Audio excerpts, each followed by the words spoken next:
So next we want to get into starting to talk about the application and use of these items.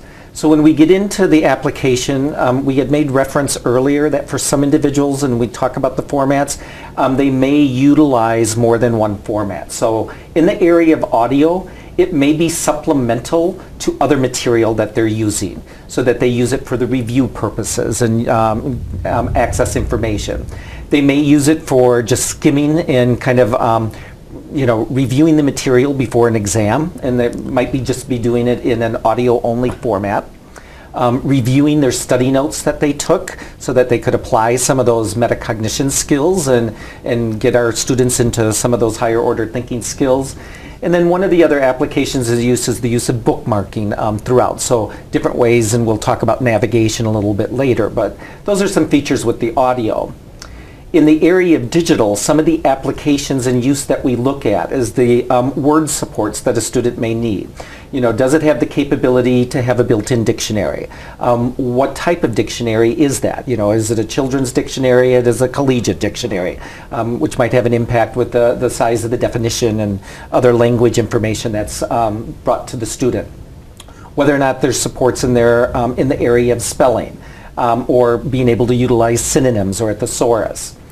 In addition to some other application and use, we also take a look at the highlighting features. And the highlighting here that we're talking about is the ability to electronically highlight your text so that a student would be engaged with that material. And then what can you do with those highlights? Do you have the capability to extract that information so that you're creating a new guide, so that you have a study guide and you can review that material instead of reviewing the entire digital document itself? So when we think about application and use with the large print format, we think about some of these elements. For example, we think about large print textbooks providing immediate access to the same materials as peers. So they get the book at the same time as their peers and they can immediately read the print because it's in large print.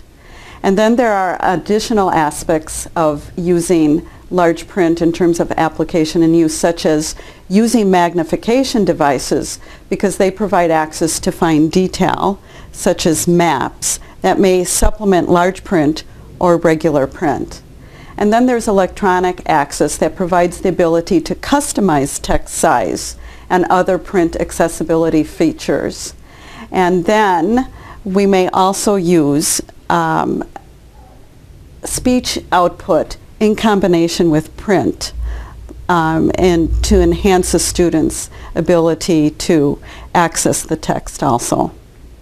And then in terms in Braille application and use, it's important to think about that paper Braille is excellent for representing graphic materials such as math content and spatial concepts.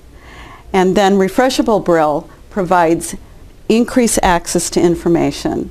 It provides independence in a variety of environments and greater flexibility and portability in using the Braille format.